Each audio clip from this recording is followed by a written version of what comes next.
Thank you for coming to the Camp Napowan Memorial Service. I can't tell you how bad I felt when I found out, and I know everybody in this room shares the same feelings. We all go back a long time. Some of you I've just met. You worked at camp.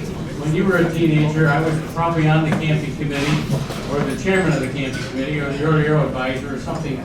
So you may have seen me, but if I don't recognize you, you got to remember that you guys were probably 14, 15 years old when I first met you. And you're completely looking different than that. And for some of you that don't remember, I worked at a place called Camp Napowan. I was there as a camper in '70. I went to TLD in '74, and I was on staff for '75 and '76, and then they closed my camp, which killed me. Maybe I'm bad luck, I better stay away. But it took them 46 years, and that's why I stayed around. I loved my camp, Napowan.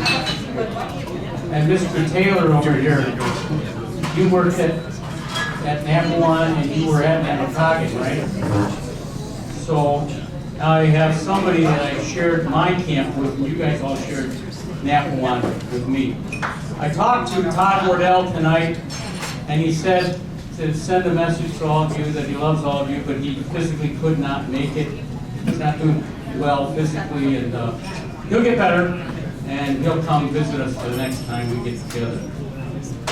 Sort of. I stayed with the camping committee because I wanted to make sure that the money that went from the sale of Napowan went into Napowan. And anybody ever walk into the walk-in freezer at Napowan? That came from Napowan. Half of the canoes and rowboats came from Napowan. There was some talk about using our money, the $60,000 they needed for the city of Arlington Heights to pay for sewers hooked up to our place. And I said, there's no way in hell they're going to use our camp money for that. So in 1977, I was up at Camp Napowan. I always spent a week before the work weekend. And they told the lumber yard there'd be a strong 18 or 19-year-old kid there that could help unload the lumber. And it was just me and an 85-year-old, 90-pound guy. He said, they told me you can unload all this. And I'm looking at that and I'm like, how? And the guy showed me how to unload all that stuff. So every one of those beams from the rifle range, I unloaded myself. And the trusses came separately. I didn't have to do them. But that was a lot of work. That was probably the hardest I ever worked in my life. My brother worked for IBM. My brother Tom and his wife Kathy, you don't know them. They've never been in the Boy Scouts. Well, Tom was in the Boy Scouts back in the 60s. When I was a kid, I came along to the campouts and I'd be the first kid out of the car and walking through the fireplace because I love that smell. I love the smoke. And when they come home, they had to dump out their knapsack on the kitchen floor, get all the food out of there. And when you're a kid in the 60s, the only thing on television was cowboy movies. And you know what they eat in cowboy movies, right? Beans. And that's what they had in their thing. My dad said, that's Boy Scout food. I said, Dad, that's like cowboy stuff. So here I was in my high chair with my cowboy boots, my cowboy hat, my cowboy shirt on, eating those beans. I love baked beans. I can hardly wait to get into Boy Scouts to have baked beans. But the first meal I got in the Boy Scouts was a hot dog on a stick that I sharpened with my knife. Back in those days, you wore a knife to school. It was part of your uniform. So every Monday, I wore my Boy Scout uniform, Cub Scout uniform, and so I made a hot dog. I love hot dogs. My family will tell you, I've eaten more hot dogs than anybody in this room. Maybe all of you combined. There's probably maybe about a dozen cattle all died for my love of hot dogs. Then I went on a camp out, and they had this thing called beanie weenie casserole. It was awesome. I had both of my main food groups in one meal, hot dogs and beans. So in the 46 years since I left Napowan, I worked for IBM for 40 years. I got to be the ranger at Camp Napowan for one summer, 2016. That was my lifelong goal, to be a ranger at camp, because I thought so highly of those guys. And Gary, are you here? Gary Whiteshaw, stand up. Where are you? Wave to the guys. He was my backup and my replacement.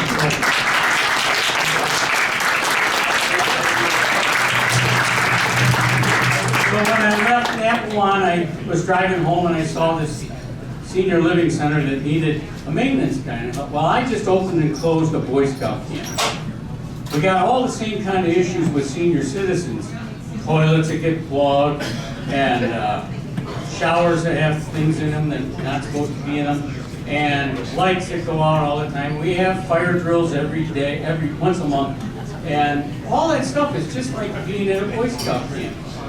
But the one really great thing about working in a senior citizen home is I can eat all the beans I want. Half the people there can't smell anything, and half the people there can't hear anything. So I'm free to walk up and down all the halls, going in and out of all the rooms and everything, and nobody never suspect it was me. Except for one time I got on the elevator, and I'm like, ooh, man. And the door opened, and there's whole people there. I'm like, oh man, you don't want to go in there. It's like Ace Ventura.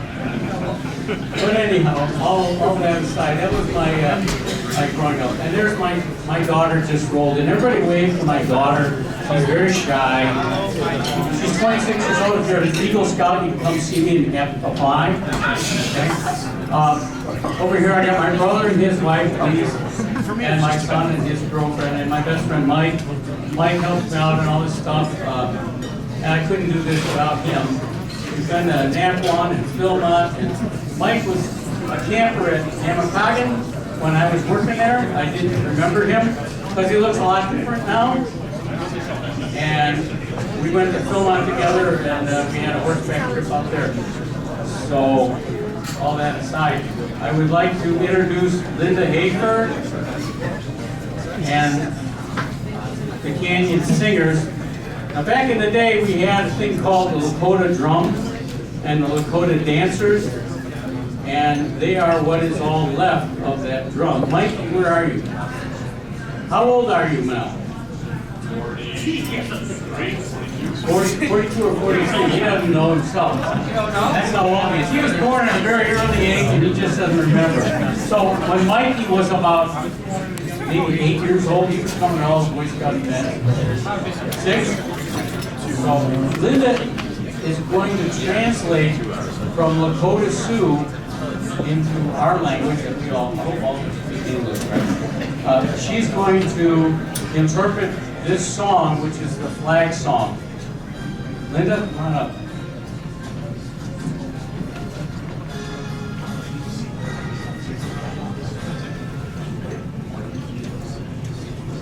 Will the audience please rise?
Okay, the translation.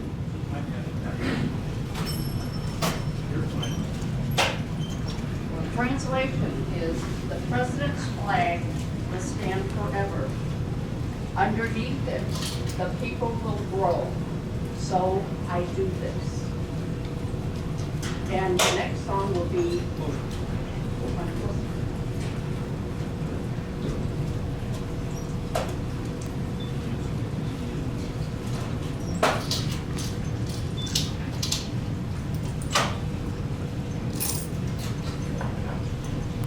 Well, the next song is a veterans song. Could we have all the veterans come forward, please?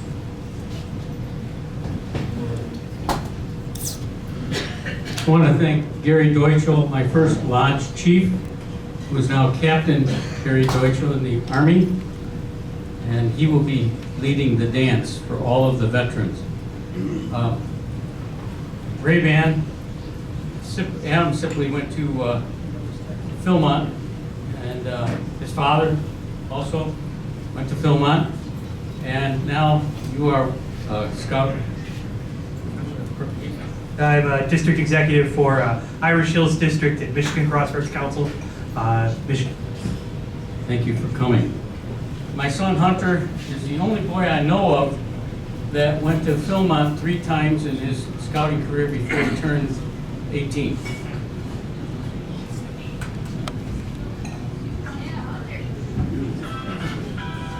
Art Jacobson was my mentor. He was the lodge advisor that trained me and sucked me into that position. I did that for 8 years.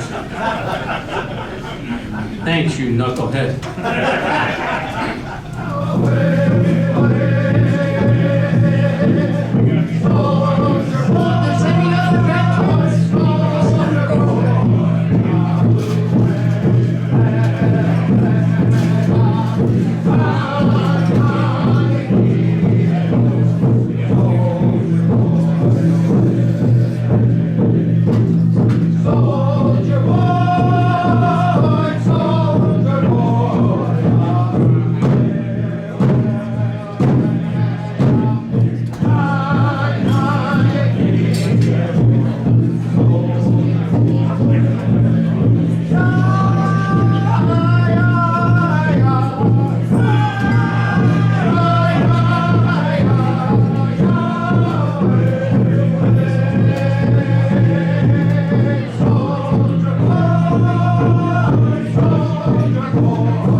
Ladies and gentlemen, on behalf of the veterans, we thank you.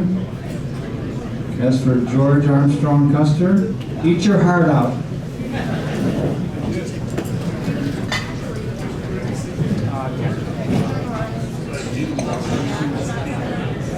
when I started talking about this whole idea came to me. I woke up in the middle of the night about 2 o'clock, and that's when I get all my best ideas. I don't know why.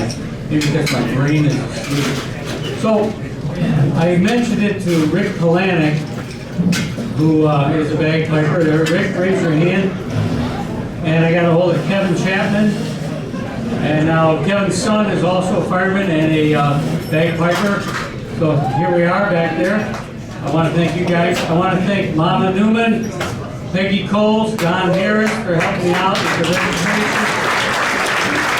And again, Mike playing up here, he helps me every day.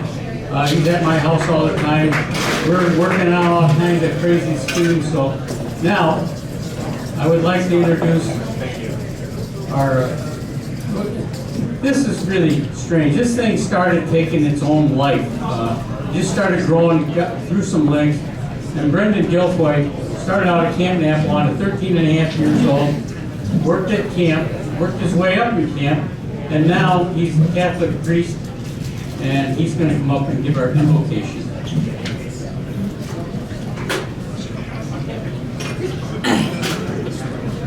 So let us just take a moment to collect ourselves. And so we pray. Heavenly Master of all Scouts, on this day we come before you with hearts and minds filled with grief and hope, loss and gratitude, thanks and frustration. We give you thanks for the many good gifts that you have given us. We thank you most especially for the gift of Napowan in our lives, which continues to live in our hearts and memories. We ask you to be present in the midst of our grief and to strengthen us in times of loss, that we may remember fondly the many people and times that have made us who we are. We ask you to bless all Scouts and all of us who have helped them through the years. May the spirit of Napowan ever live in our hearts and our lives, that we may be instruments of your peace in the world, who live and reign forever and ever. Amen. For organizing this and putting this all together. It's really great to have everyone be here and all the Napowan family together. Steve asked me a couple weeks ago if I could come up and say a couple words, and I've been racking my brain trying to think of something. You know, something that really means a lot to me. I think will mean a lot to a lot of my Napowan family, and that is wieners.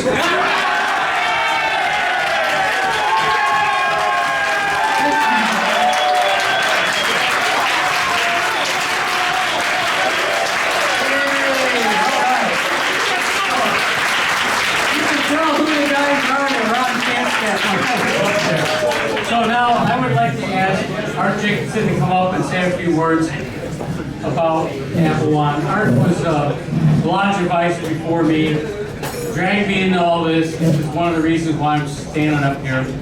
And Art, I got to thank you for everything you've done for me and for the lodge and for Napowan. I remember when he retired, I was running the work weekends with the boys, and I said, "Where's Art?"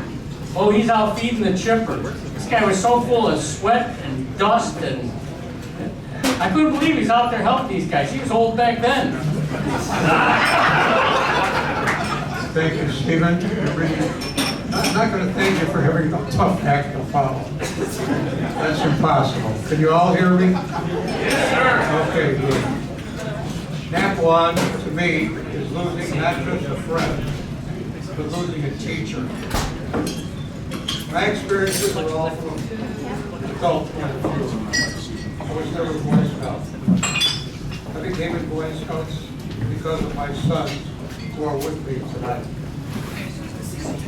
The times I spent at Napowan taught me many things that I would like to share with you tonight. They were still in there. Attending Napowan I'm like, they were still in there, so I just ran to the front. I was like, I have to take sense one. of I don't have time for that purpose, person's front taking shit. No, I was in there. revelation that I could become, die, Like, yeah. troops.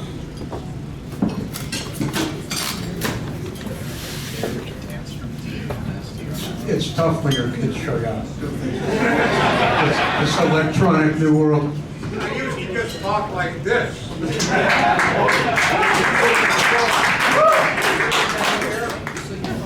That's my wood experience. Okay. Sense of purpose, that I could become a guide and a resource to the scouts in my troop. Those scouts realized that they were learning skills and knowledge that would help them become well-adjusted adults. I think we see the results. We teach them to become members of a team, to help each other gain a realization that discipline goes with it, and it stays with it the rest of our lives. I learned early on that this camp was filled with other adults and youth that shared the same viewpoints that I saw as goals. Camp with its outstanding staff and supporting staff and volunteers, and I mean other adults, scoutmasters, etc., had the same views, made me understand the importance of being involved and not just a spectator. Personally, Napowan was a place of achievement in my scouting career.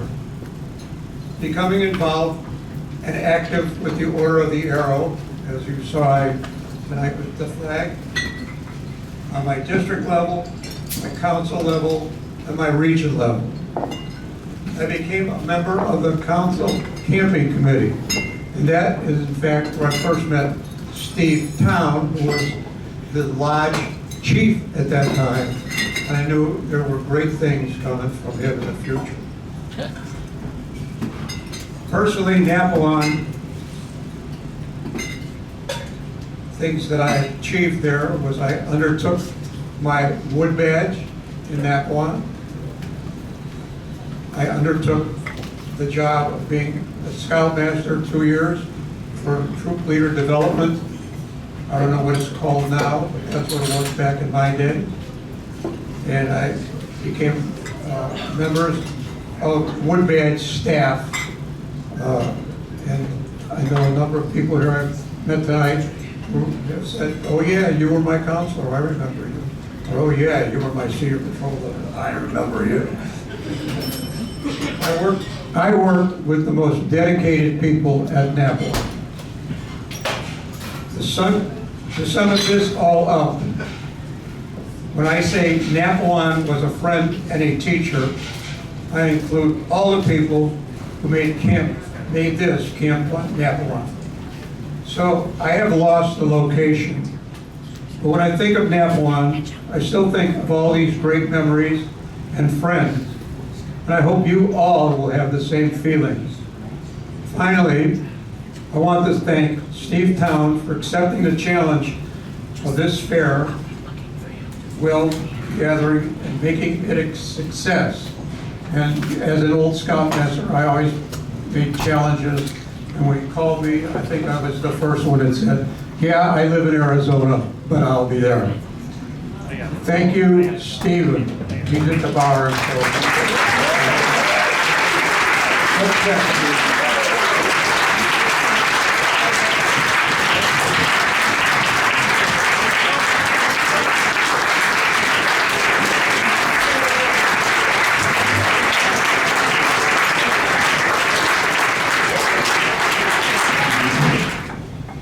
I'll think about it. That was Friday night. 6 in the morning, I get this message from a guy who's in West Coast time, I think, Mountain Time, out in Arizona, and he says, as soon as I can buy a ticket for this event, I'll get a ticket for an airplane. He called his daughter and said, we're coming for Thanksgiving. So my son and his girlfriend just had to leave. They're leaving early in the morning and driving back to Arkansas. So they came in for this. Art came from Arizona. Scott or Steve? Scott came in from California. I know Miranda came in from Florida. Aaron came in from Michigan. We got Shavoni came in from Wisconsin. Anybody else from another state? Michigan? Where? Oh, Wisconsin, Cincinnati, and Florida. Washington, D.C. Okay, there's no actual prize for this, but it is really nice to hear that you guys thought so much about camp that you would be here to be with your extended family. So, I was telling somebody earlier that I figured this would probably be the same crowd that come to my funeral, including my family. There's a couple hundred people in my immediate family. My brother Tommy has like, we got 14 grandkids, so I got a lot of family in the neighborhood. So now I would like to call up Rick Kalanick and Kevin Chapman and Kevin J. Chapman to come on up here. I got an email or a message from somebody, I can't remember who it was from, but they said, is Rick Kalanick really going to be playing those bagpipes? And I said, yes. And he says, how much to have him not play? So I thought of an idea. This is our skit. Come on up on the stage, guys. So, did everybody get their early Christmas present from me? Okay, yeah, this is from Napowan out of the bin.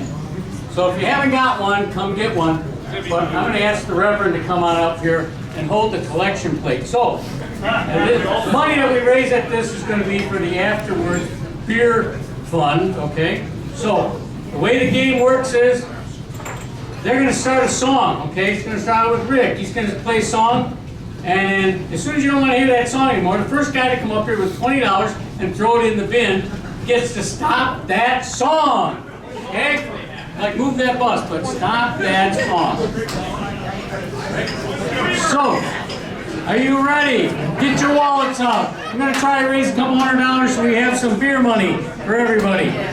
Are you ready?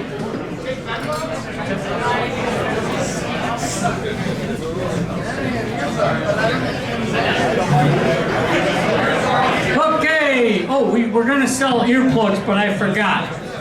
Next time. Are you ready? And get your wallets out. $20.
Back up.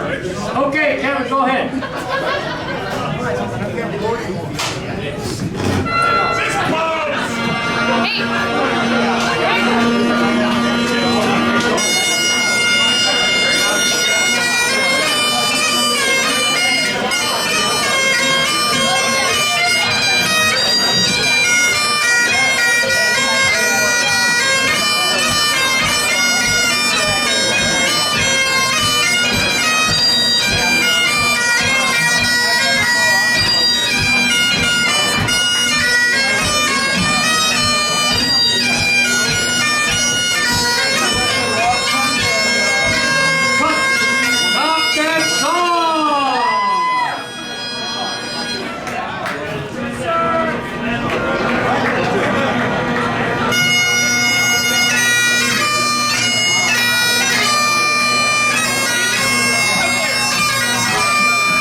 Joplin, the Brave, Amazing Grace, and everything else. Nobody knows what you're playing.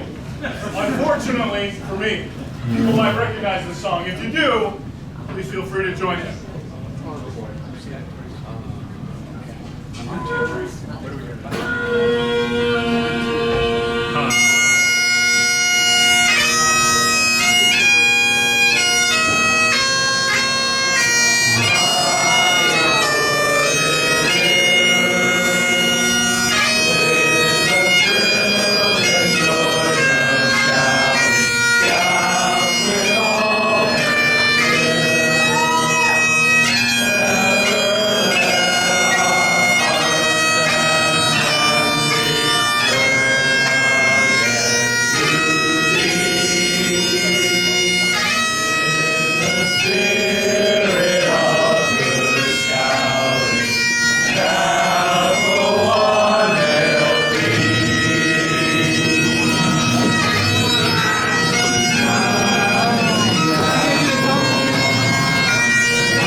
money for beer for a little while here. I think we got about close to 200 bucks up here. And also, now it comes to a sad end, but it's hard to get over this.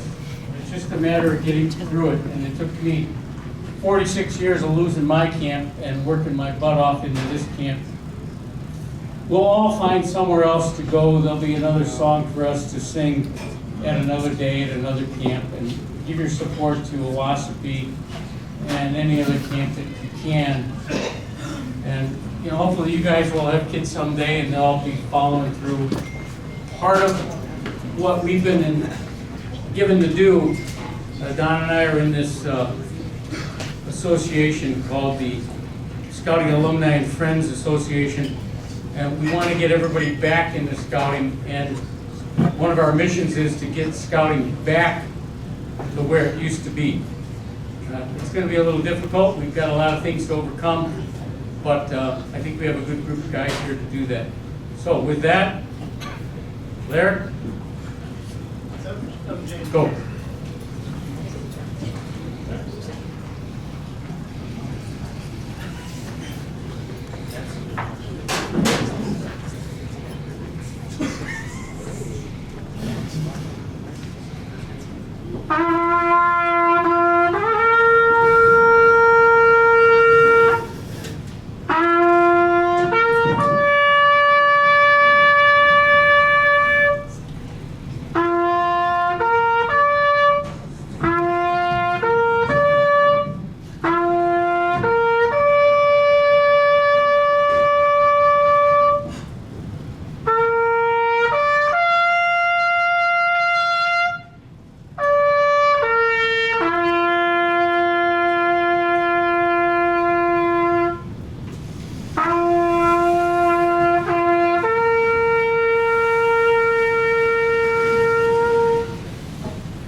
Now may the great Scoutmaster of all Scouts be with us until we meet again.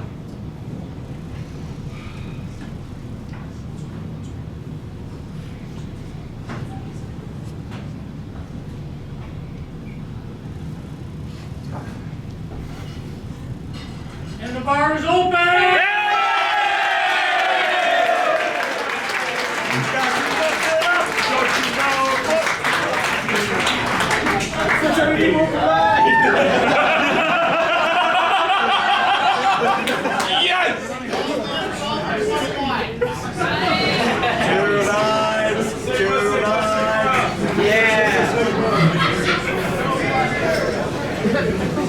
Oh shit, he's been hiding beers in there. Okay.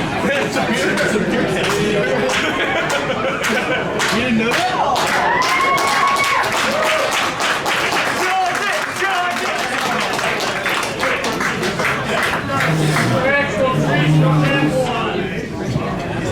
So you're the one who took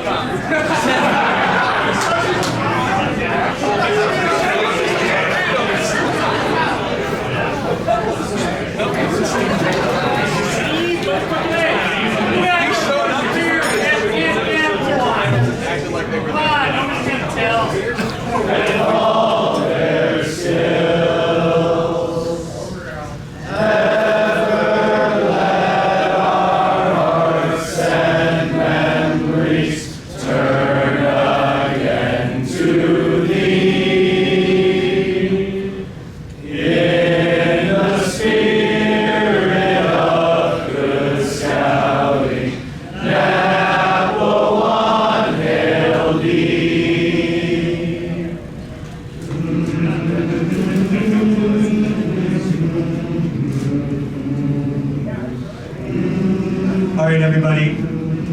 I thank Steve so much for bringing us out here. I'm so happy we're all here. Napowan means so much to all of us. We have so much in our hearts just for that little place of land in Wisconsin. What we used to say at Staffburn was, forget the money, it's for the Scouts. As an employee of the BSA for Michigan Crossroads Council, I think so much about the joys that we as staff, that we as camp staff, bring each and every one of those Scouts and how important this program is for them. So forever and always, let Napowan live in your hearts, and may our hearts ever turn to her. God bless.